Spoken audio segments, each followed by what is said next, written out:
Time to talk a little money right now. How will new inflation data and tariffs affect small businesses and you? Here to talk to us about it is Amanda Webster. She's the COO of Fund and Grow. Hey, Amanda, welcome back. Hey, Andrea, thank you for having me. How might the upcoming inflation data influence the operational costs and pricing strategies of small businesses, particularly those reliant on imported goods? I think you're going to see a lot of shifting in the market. You're going to see potential increase in pricing of consumer goods because unfortunately, some of that does have to get passed on. I do think you'll also see businesses go into finding other avenues for countries that can provide the supply that they need without the tariffs. I think there's just a lot of unknowns, and I think that's part of the issue is we're all fatigued from the unknown. So it's really up in the air right now, but it's definitely going to cost everybody a little bit more.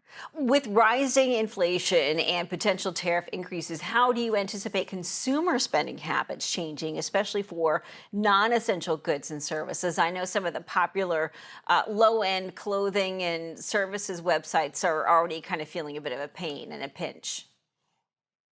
Yeah, I think you're going to see a lot of budgeting and shifting on the consumer side, similar to we've seen in years past. I feel we're all a little fatigued on that, but we ultimately have to make sure our needs are met first. So I do think you'll see a decrease in consumer spending on non-essentials, hopefully only temporary while all of this works out, but there'll definitely be a shift in that mentality for the consumer side. They just have to make sure their bills are paid first. I do think it's an interesting shift and a great conversation to be having right now, especially among American consumers. What's made in America? What's available to us here, and especially for a small business, if they're trying to manufacture, being made in America could be something that could be an extremely popular thing for them. How could new tariffs exacerbate existing supply chain issues for some of those small businesses, and what steps can they take to mitigate challenges?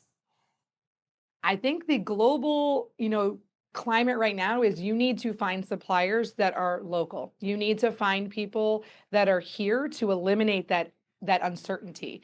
You're not going to see this go away. This administration has made this a very big deal, and I believe that after all the dust settles, it'll all kind of get to a nice place. But I think that as a consumer, doing your research as a business owner, you need to find a way to eliminate that piece so that you can have certainty in your budgeting. So I do think the made in the US is going to be a great comeback. Yeah, and I think it's a great marketing strategy because I know after trying to remodel my house, I tried to find so many products that were made in America, and it was tough. It was actually more challenging than I thought it would be. So really, I think moving forward, it could be a badge of honor for so many of these small businesses. In an environment of rising inflation and economic uncertainty, how might small businesses face difficulties in securing loans or investments, and what alternatives could they explore? I don't know that obtaining the loans and the funding will be more difficult. I think you're going to see a lot of that shifting with some other deregulations.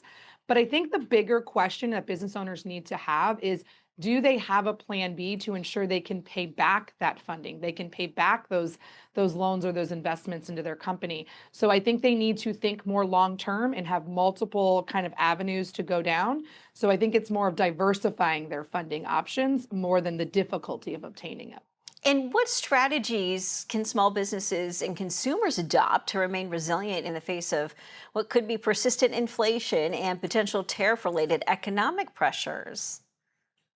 I think now is the time for financial auditing yourself, your personal, your business, anywhere you can look at it to make sure that you're getting rid of anything that's not needed to ensure that you can keep your staff, that you can keep the supply chain going, that you can keep yourself in business.